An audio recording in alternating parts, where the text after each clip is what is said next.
En esos tiempos no todo se firmaba con tinta, había papeles que se sellaban con caricias, contratos que se renovaban en camas, no en oficinas, y ellas lo sabían. Algunas actrices del cine de oro entendieron muy pronto que no podía costarles el papel, la fama o el favor del productor de turno. Así que lo cambiaban por un ya veremos, o por nada, y dejaban que el silencio hiciera su parte. No eran víctimas, tampoco inocentes, eran sobrevivientes de una industria donde el cuerpo valía más que el talento.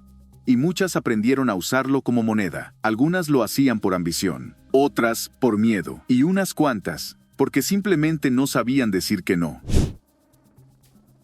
María Luisa Sea no era solo la india bonita, era la que sabía entrar a un set sin hacer ruido, pero salir con el contrato firmado y la habitación del productor en la memoria. Tenía una mirada suave, una voz dulce y un instinto feroz. No gritaba, no exigía, no lloraba, solo se acercaba, susurraba algo en el oído correcto, y a la semana siguiente ya tenía otro papel. La llamaban la diplomática del deseo. Sabía cómo tocar sin tocar, cómo ofrecer sin entregar todo.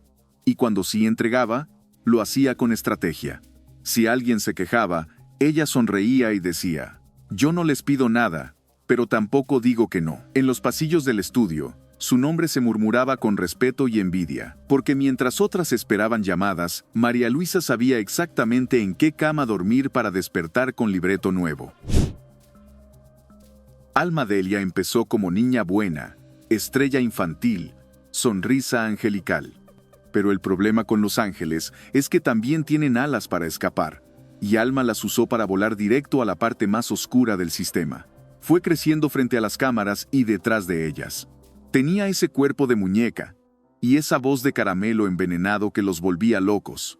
No decía que no, no porque no pudiera, sino porque sabía cuánto costaba cada sí. Dormía con productores, actores, asistentes, hasta con esposas de algunos. Si los rumores son ciertos, el problema no fue que lo hiciera. El problema fue que nadie quiso pagarle lo suficiente cuando ya no estaba en edad de parecer inocente. La desecharon, la ignoraron, terminó sola, sin fortuna, sin foco. Pero si alguien le preguntaba por qué lo hacía, respondía con una carcajada seca: «Porque siempre me lo pedían bonito».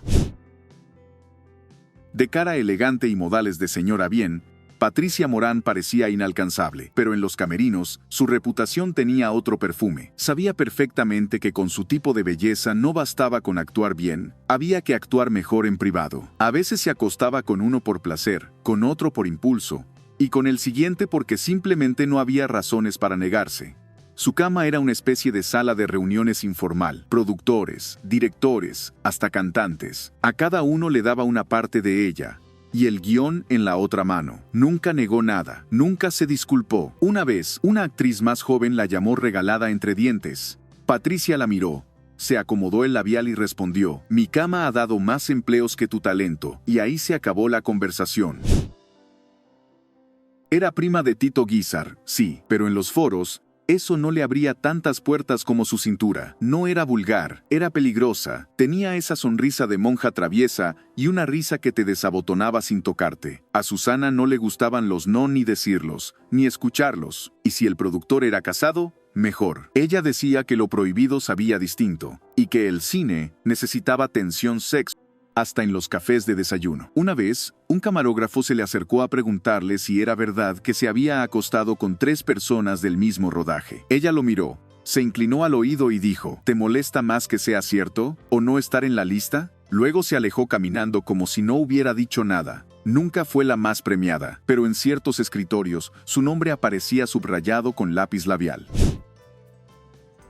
¿Una sorpresa? Tal vez, porque María siempre fue la madre, la abuela, la señora de barrio que lloraba por los hijos. Pero antes de encarnar el sufrimiento nacional, tuvo un pasado que no salía en las notas de prensa. En los años 40, se movía por los sets con otro ritmo, no seducía, imponía, y los hombres no se acostaban con ella. Ella decidía con quién quería acostarse. Tenía un archivo mental de cada galán. Quién duraba más, quién sabía besar de verdad y quién solo servía para presumir en el camerino. Nadie hablaba mal de ella, porque nadie quería quedar fuera de su cama ni de su círculo. A veces, mientras interpretaba a la madre sufrida frente a la cámara, miraba al galán con el que había dormido la noche anterior y apenas levantaba una ceja, como quien cobra en silencio.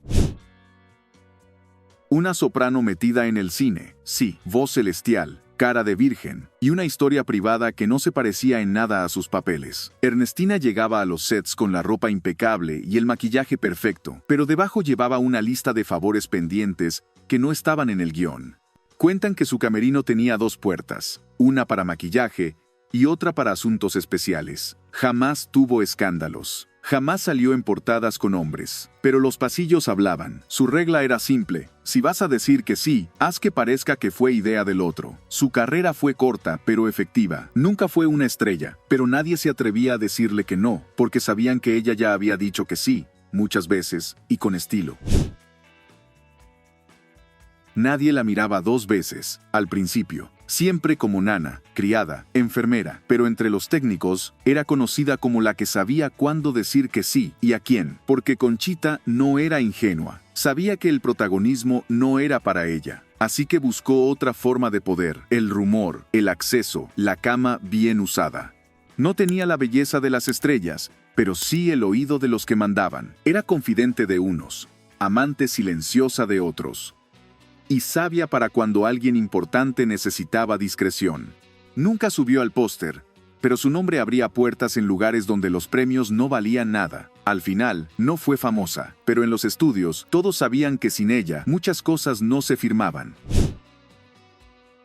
Una actriz de carácter, intensa, con una presencia que imponía desde el primer plano, pero antes de convertirse en la señora fuerte del cine mexicano, fue joven y peligrosa. Isabela tenía esa inteligencia cruel que mezcla belleza con ambición. No se ofrecía, te seducía y te hacía creer que eras tú quien decidía. Su lista de amantes no era escandalosa, era estratégica. Productores, críticos, empresarios de radio, todos pensaban que tenían a Isabela. Lo que no sabían era que ella ya estaba 2 pasos adelante. Usaba cada encuentro como escalón. Cada sí tenía una cláusula. Cada noche tenía un propósito. No le gustaba decir que no, porque siempre había una forma de convertir el sí en una ventaja. En escena era fría, contenida, intocable, pero fuera de cámara, su reputación calentaba los pasillos antes que las luces del set.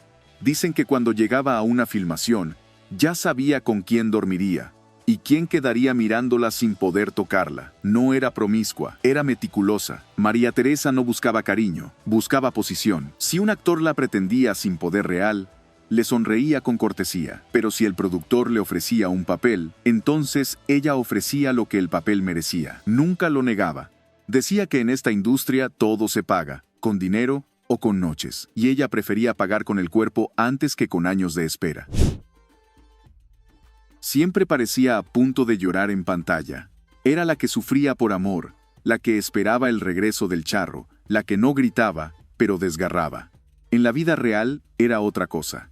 Tenía amantes discretos, muchos con anillos en la mano y cuentas en el banco. Sabía cómo moverse en fiestas privadas donde no se firmaban contratos, pero sí se decidían carreras. Una vez, un periodista insinuó que su papel más importante se lo había ganado en una suite, no en una audición. Ella, con toda la calma del mundo, respondió: ¿y acaso no lo hice bien? Y ahí terminó el escándalo. Porque si algo sabía Lilia, era que la moral ofende más que el deseo. Y en su caso, el deseo le pagó varias quincenas. No fue una estrella de portada, pero donde pisaba, dejaba huella. Era intensa, impulsiva, y jamás pedía permiso para decir que sí. Dicen que su debilidad eran los actores casados. Otros dicen que su debilidad era el peligro.